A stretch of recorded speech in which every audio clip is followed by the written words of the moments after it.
Lewis at one time owned a number of golf courses, and one day he was standing outside of the club and he was looking at the driving range and he saw this little girl whacking at the ball and seemed to make contact every single time.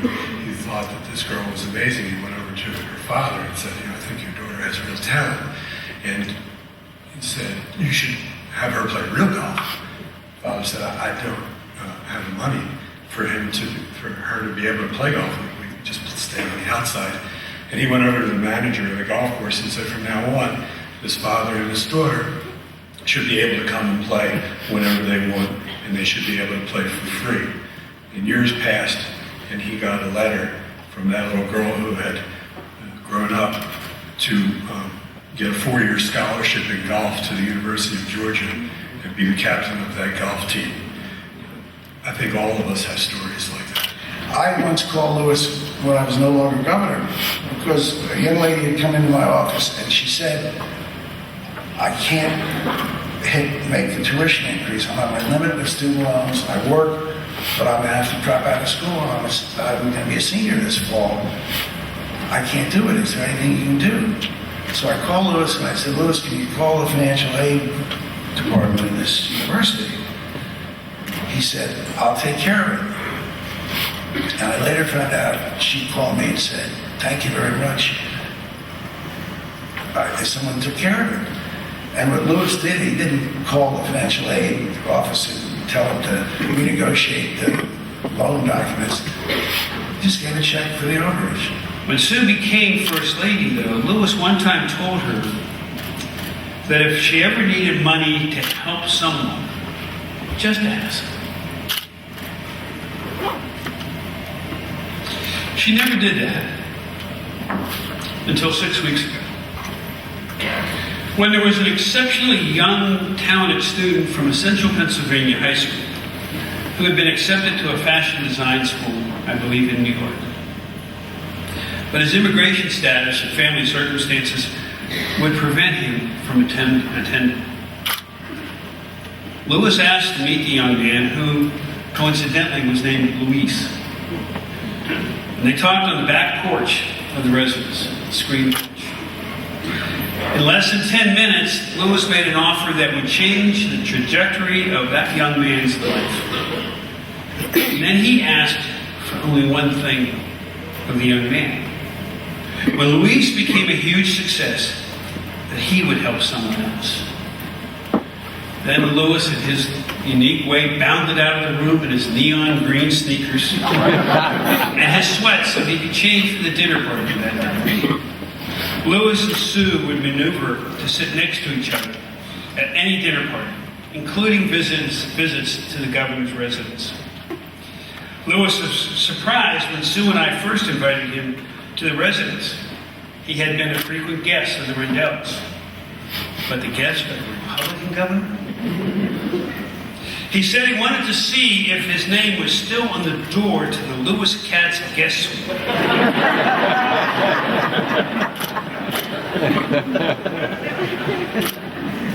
And he told us that he had scratched his initials on the bottom of the bed.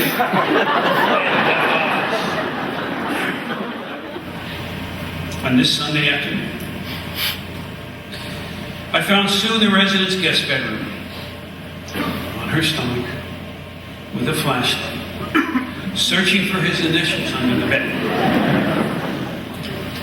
He had left a wonderful message in the room's guest book, but his initials were nowhere to be found. His initials are there now. Rest in peace, Lewis. We had this big fundraiser. Louis was the head of it. So we're sitting up there, and I noticed he was a little nervous. I said, this is a great turnout. What are you nervous about? He said, look, before I get up to introduce you, you have to lean over and whisper in my ear. I said, okay, what do you want me to say? He said, I don't care. Say anything you want, but he said, if you whisper in my ear, they'll think I'm close to you and I can get them to give more money.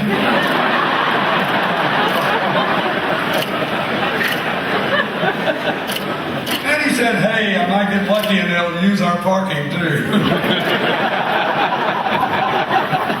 So he's about to get up, and I whispered, Lou, you're a putz.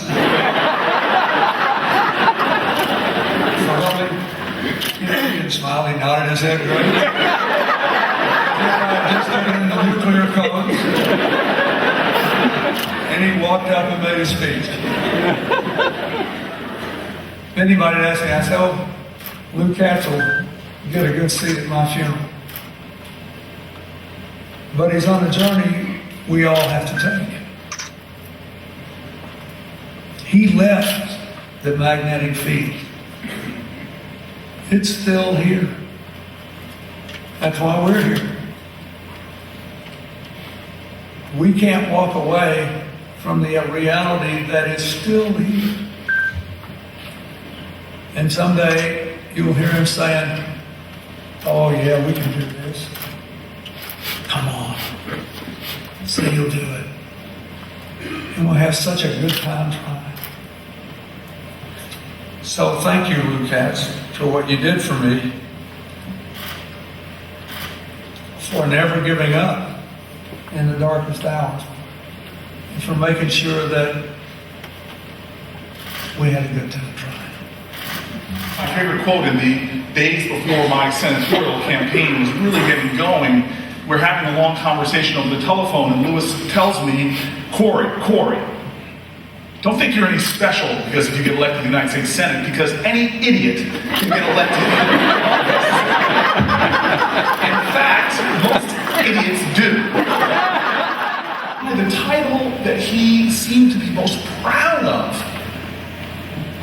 were the simplest of titles. The title of friend, the title of father, and definitely the title of grandfather. And so now I tell you I worry, because I am a man of faith, and I do believe that he is in heaven right now, and I worry because I just hope he didn't go up to God and say, hey God, any idiot can create the earth.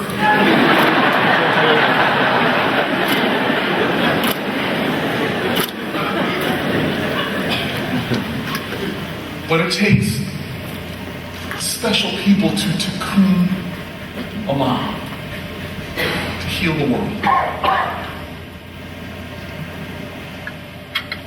Anybody can die.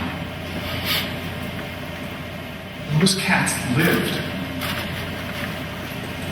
As Lewis left the Colonial Inn for Hanscom Field and the doomed plane, he hugged me and talked about my sons, Michael and Joe. He then spoke of Drew and Melissa and his beloved grandchildren. And he said that beyond all the interest the two of us had shared over our 20 years of friendship, for politics and history, for journalism and sports, what truly bound us together was the love and pride we both felt for our families. And oh my God, these were the last words I would hear Lewis say. Having loved history all my life, I believe with every fiber of my being that people truly live on in the memory of others, that the public figures we have respected in history and the private people we have loved in our families really can live on, so long as we pledge to tell and to retell the stories of their lives. He is a child from poverty.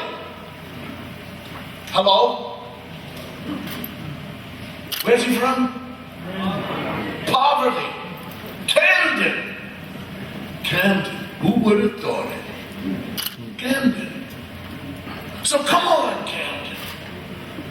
Come on. That Boys and Girls Club, it has to stay. It has to be there. And all who come through it or pass by it will know that this is worth keeping as a jewel on whatever street it's on.